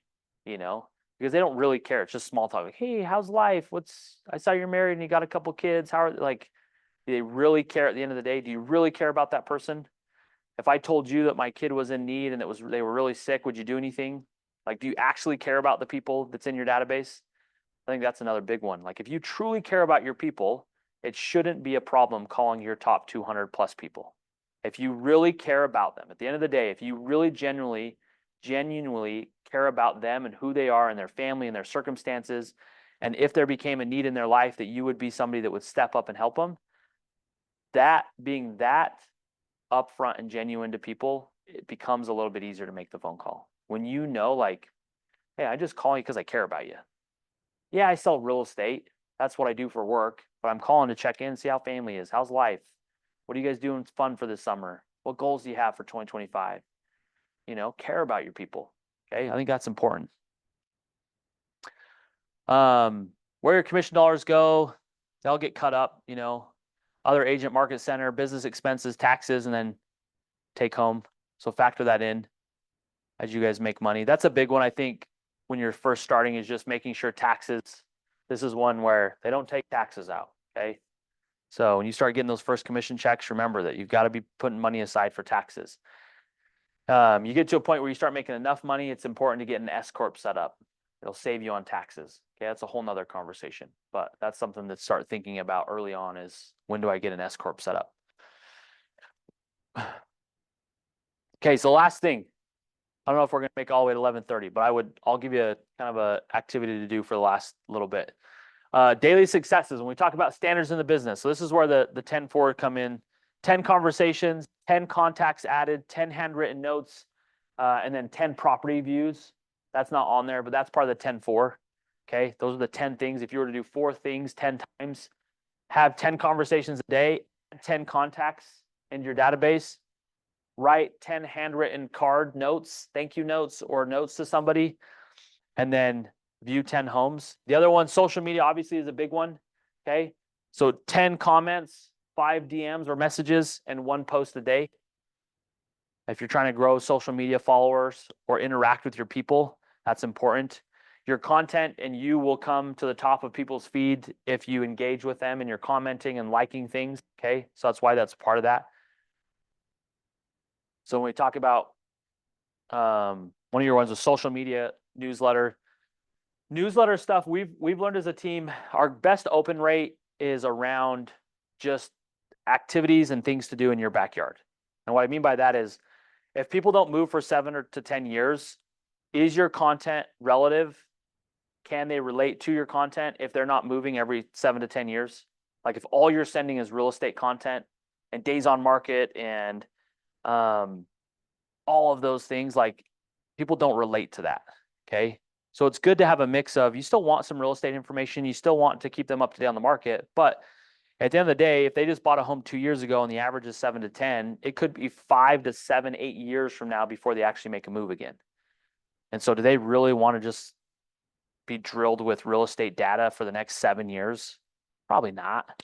You know, they'll open a couple of those and then realize there's nothing of value in there, and they'll stop opening your emails. And so, you know, what activities, what farmers markets, what Oktoberfest, what things are happening, jazz games, hockey games, like what could you put into a newsletter that is valuable for just an everyday person that's like, oh, this is cool. That's something that we intertwine in a big portion of it. It's so cool. Like we'll intertwine development posts, so like when they announce the point, when they announced Utah City, when they announced I think it was $7 billion investment into TI Texas Instruments in Lehigh, things like that. They're like big news that sometimes people just don't realize and recognize they're coming into our community and into their backyards. Those are things that can be beneficial. Okay, they're interesting, so people find value in those things. Okay, but if you're just drilling people with real estate stats and that's all your social media and all your newsletters are, people don't relate to that. So social media, it's good to have a good balance. Deals, people love deals. That's something that we send out consistently as a team. We'll do a deal of the week and then also a deal of the month email. So everybody that's a hand raiser that says, hey, I'm looking for a deal, we tag them in our database deals, and then we'll send them an email separate from our newsletter every month that just has some of the best wholesale, off market, seller financing, fix and flip. And I'm finding those on the market, and then I'm also finding those off the market. So it's a simple one to send to people. They love looking at stuff like that. Okay. So these are ways to interact and provide value. That's the big thing. How do I provide value to people? Any questions with this? How do you structure your day when it comes to this? Because we all come to Ignite 3 times a week. And for me, I'm most effective in the morning. So at what point would it be more effective to stop going to Ignites and prioritize that time towards like consistent? Yeah. If you've been through Ignite a couple times, I would always commit. I would tell people, get through Ignite one full time. Okay, go to all of them, get to all the classes. Then outside of that, then I think you've got to start to pick and choose which ones am I going to find value in and go and participate in those. But sometimes after you've been through all the classes at least once, you do need to realize what's more important, being on the phone and having conversations or coming and sitting in an Ignite class that I've been to. Not that you won't get things out of it. You've got your top 20% of agents in the brokerage ends up teaching Ignite. You've got rock star people that come and teach. Everybody's way better than me, so I apologize. You got the bottom of the barrel today. So you just got to pick and choose. You got to be intentional with that. But I think that if you're going to come, then just note that I just got to have it in my calendar that I'm going to intentionally spend time to make sure I still get my conversations in for the day. So there's going to be ones where you're like, man, I feel like I'm doing pretty good in that area of that Ignite class. Maybe I'd skip that one today because maybe I'm behind. Maybe it's a Wednesday or a Friday and you're like, I haven't quite had my 10 every day this week, so I need to play catch up. You know, it's like, hey, if you're going to go out of town on Friday, it doesn't mean that these didn't need to happen on Friday. It means that Monday through Thursday, you needed to have 12 to 13 conversations a day so that by the time you get to Friday, you still had your 50 conversations for the week. Okay. So that's having intentionality and a standard in your business. Every week, it's 10 a day, it's 50 a week, it's 200 a month. Okay. If I'm not there, what am I doing? Am I going to spend a couple hours on a Saturday? Well, how important is your business? Okay. You get to decide that. That's the nice thing about real estate. You're 1099, you work for yourself. That's one of also the hard things is most people have never really ran a business or a company. So when they get into real estate, they're like, well, I don't know. This is really cool. I don't have a boss. I don't have somebody holding their thumb on my head. I'm not late if I show up to the office at 9:15 or 2 o'clock. No one says anything. This is kind of cool.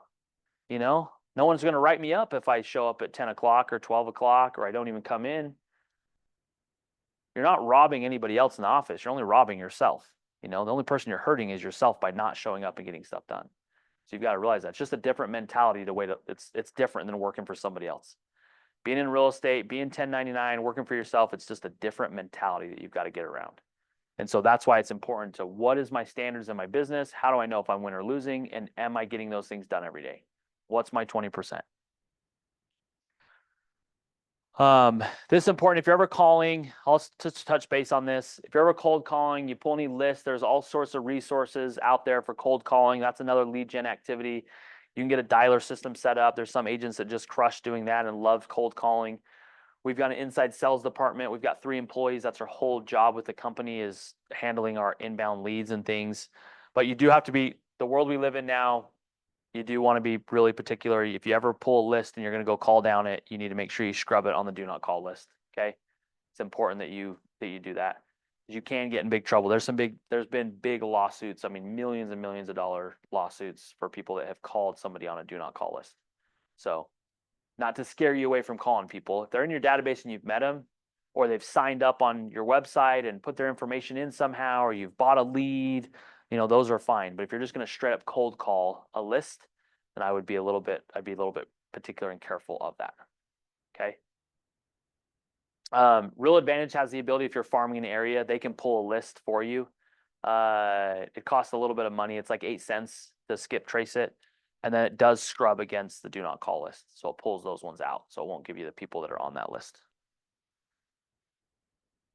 Okay, powerful conversations get results. Lead generate, uncover motivations, identify objections, close deals, speak in terms that customers understand, and build confidence. One of the things I think too that I would encourage you guys to do when somebody says, when you're making calls the next couple of weeks, you're asking about goals and someone says, hey, man, we're kind of interested. We've been kicking the idea around, but it's just not affordable right now. So I don't know if we're going to be able to do it. A lot of times when you're on the phone, you'll accept that. That's an objection. Okay. Being affordable, that's an objection. They don't want to buy anything or make a move because they don't feel the market's affordable. They don't have the ability financially to afford a new place. The easy thing to do, and what a lot of agents will do, will be like, oh, okay, well, I'll check back in with you. I hope you guys have a great spring. I hope you crush your goals. Talk to you later. No, don't do that. Somebody's saying it's not affordable. What does that mean? Your definition of affordable, my definition of affordable, the next 10 people's definition of affordable, it's all different. What does affordable mean? Maybe for that person, it's just a monthly payment or something like that. Yeah. How will we know if we don't ask him? So instead of being like, oh, okay, yeah, rates are really high. It's a common thing I hear a lot. It's just, man, it's really hard to afford a house. No. Say, hey, Diego, affordable? What do you mean by that?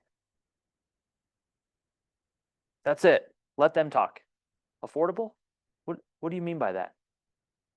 Is that monthly payment? Is that a house price? Is that interest rates? Like what's affordable, what's not affordable? Maybe I could go get maybe I could go get the seller to give us 2, 3, 4% in concessions and we can buy your rate down. We can get a 2-1 buy down, 3-2-1 buy down. Maybe that makes it affordable. You know, like you can't handle the objection if you don't really know what the objection actually is. Okay. So I would say anytime you talk to somebody and they're even remotely a hand raiser or like, well, yeah, we've thought about it. I mean, we're happy where we're at.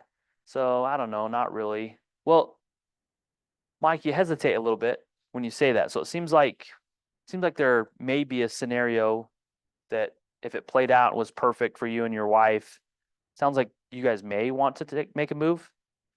Well, yeah, we've thought about it. My wife really wanted this dog, and so we got it, but we live in this townhome. We don't really have a backyard, and so it's just been really hard. I just really don't like walking the dog at 5:30 in the morning anymore. I mean, if I could get a yard, I'd be so happy. Dog, so he's talking openly about that or. Yeah. Yeah, let's just dream for a minute. Well, let's talk about that. You know, let's talk about if you were to sell the townhome or move, you know, where would you want to be? There's something called, I passed out before, it's LTP Mama. So LTP Mama, it's a kind of a qualification. I don't know if Cameron has shared that with all of you guys, but it's really good because it goes over location, price, motivation, agency. It's a really good script to just roll through whenever you're on the phone. So I encourage all of you guys to have LTP Mama in front of you. But that's a really casual way just to say, well, if you were to make a move, tell me where would you guys want to be?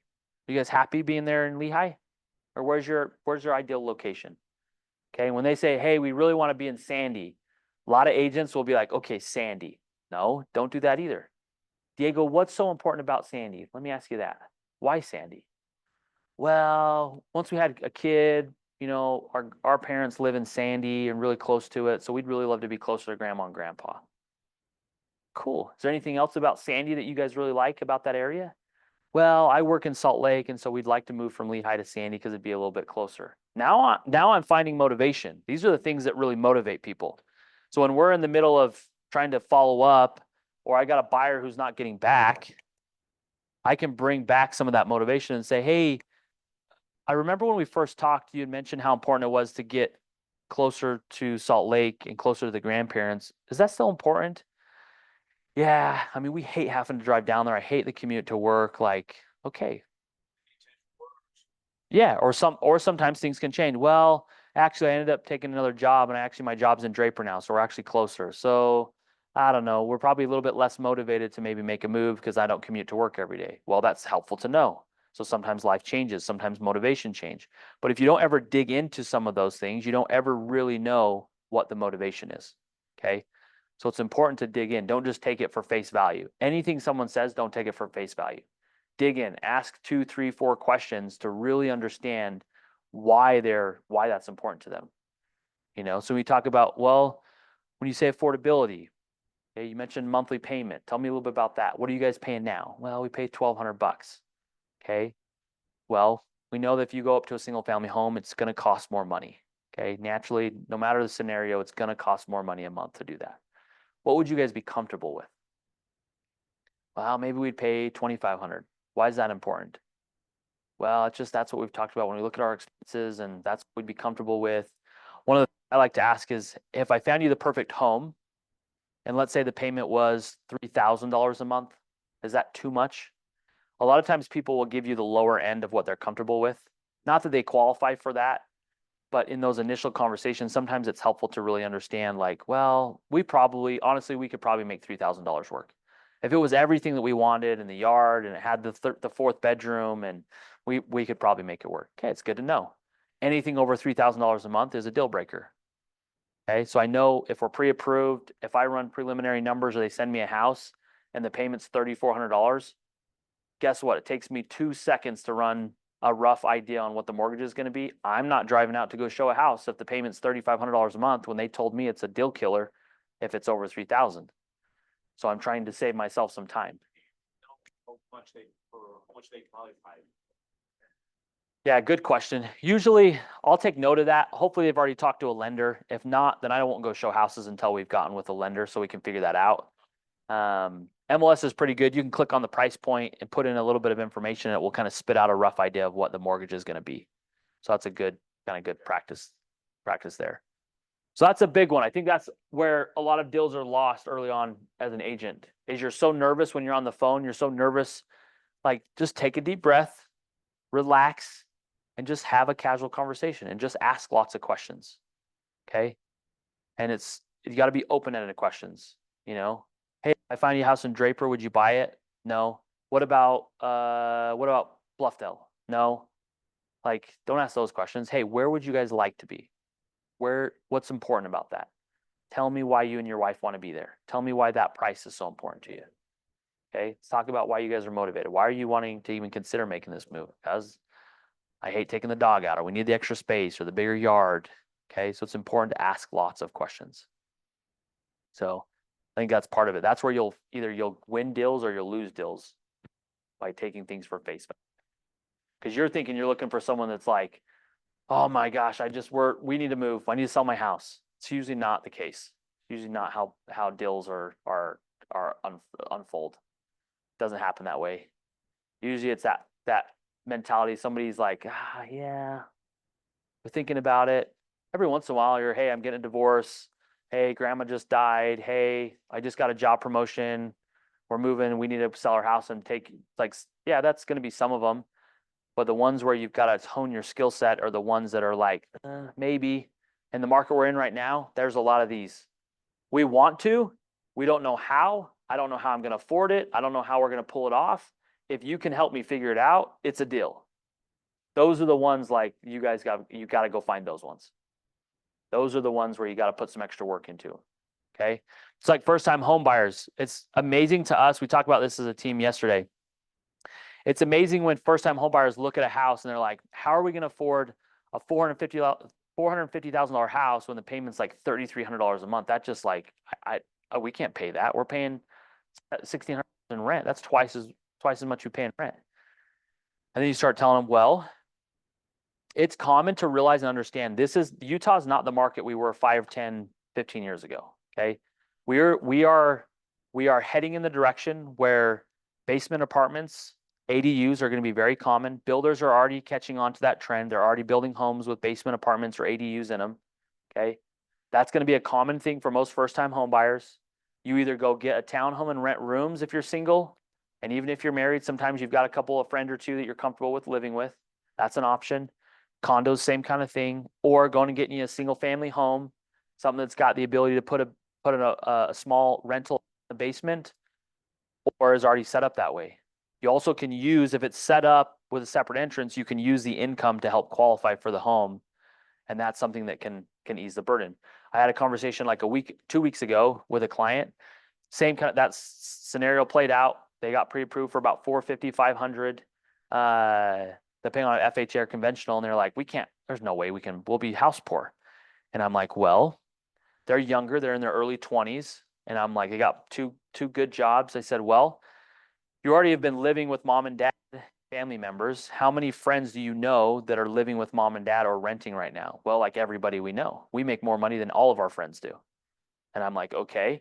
So why would you be against us going and finding a home, split level home that's 2-bed, 1-bath up, 2-bed, 1-bath down, that has the ability for us to put a small kitchen in, or is already set up that way, and you rent the basement out and you guys live upstairs?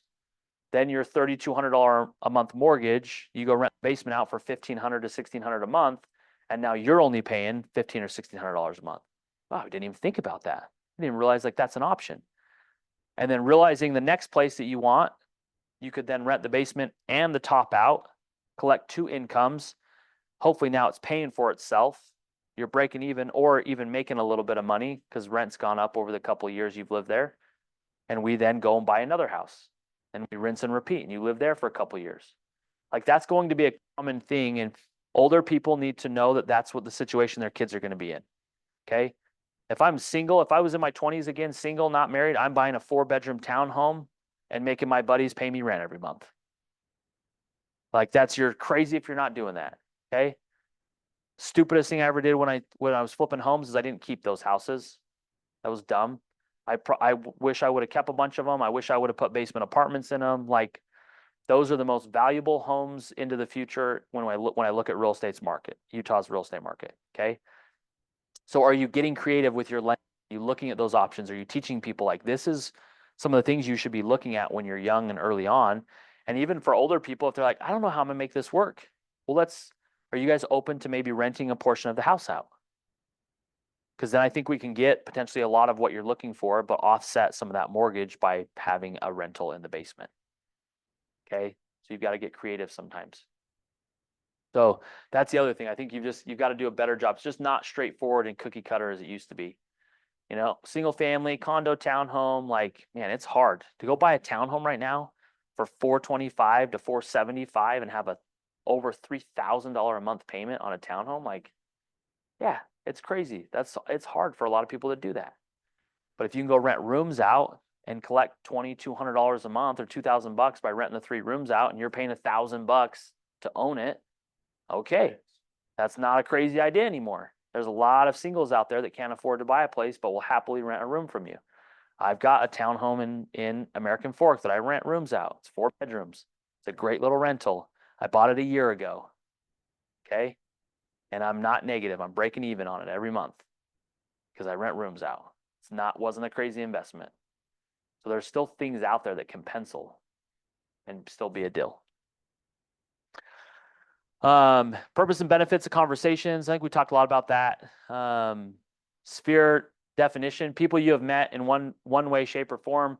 So when you're looking at putting people into your database, those that you've met, those that you're comfortable calling every quarterly, every quarter, are those who I would put in there. Those that you've actually interacted with and met in person, that's kind of what you should deem your sphere. I'd also deem the people that you would call quarterly. There may be leads that you run into, you come across that you maybe haven't met officially in person, but it's somebody that you had a great conversation with. And maybe they're like, I just didn't work out. We're not gonna be able to buy for 2 years. Okay, put them in your database, put them in your sphere, call them quarterly, stay top of mind.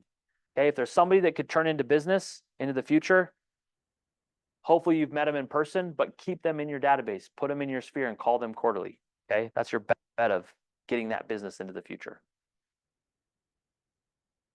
And then catch your spirit move. This is why content matters. Keeping in touch with them matters. Every 7 to 10 years is the average.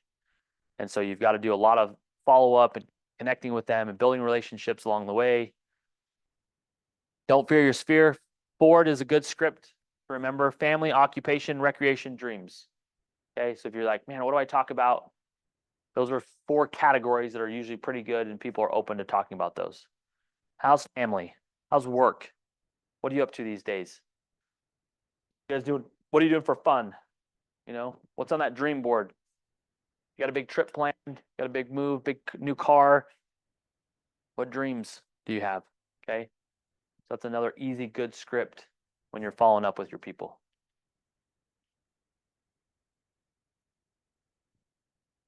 Okay. Feel like any other questions with these? Feel like we hit on a lot of those. Hit the ground running, buyers not getting back, follow up, social media newsletters. Any other questions that you guys have? In command. Yeah. So I would get with the tech trainer and the office resource. So ask Cam, who's that? I don't know what kind of training he does with that, but there's a ton of resources in command to get going on newsletters, you know. So I would it's not the first priority in your business, but eventually it's something you need to cross that bridge. Eventually it's something where you need to start having consistency and people getting dripped on with some content. Okay. So it's again, when you get into the business, lead gen, conversations, phone calls, building your database, taking everybody in your phone, getting them put into command. But that's also not just John Smith phone number. It's John Smith phone number, some notes. Who are they? How do I know them? You know, like what's the background in that? Put some context to it. Huh? See, I saw this name, Christina, just the phone number. So I called and I left a voicemail. I says, hey, Christina, this is John Goetti. Just going through my address book, you know, I want to get back in touch with a lot of my friends, you know, blah, blah, blah, a little spiel, right? She texts me back. And she says, "Hi, John, this is Christina. We met on Catholic Match. We texted for a little while and that was it. Have a good new year." Oh, my God. I Uh, texted back, sent my digital copy of my business card and everything. I don't think I'll hear back from that person, but yeah, follow through. yeah, you never know. Good job making the call. Those are people in your data in your phone that you probably will want to not call. But if you don't know who they are, there's no shame in calling and just saying, "Hey, I've got a goal to stay connected with more people this year." It's also sometimes there's an elephant in the room, and I think a lot of people shy away from just being upfront with people. John, I've got a goal to stay connected with people this year. Honestly, I can't tell you how we came in contact. I'm looking at your phone number right now, my phone book, and your name. I can't remember the last time we talked, but I would love to connect with you. Give me a call back, shoot me a text. Like, you're reaching out to connect with people and build relationships. Okay. It's okay to be, "Hey, Crystal, I totally forgot that we connected on about dating each other back months ago. Hope you're doing well. If you need to buy a house, call me up." Yeah. Any other questions for me? Anything else you guys want to touch base on? Is this helpful? What's your biggest aha? What's your biggest takeaway leaving today? Everyone share one thing.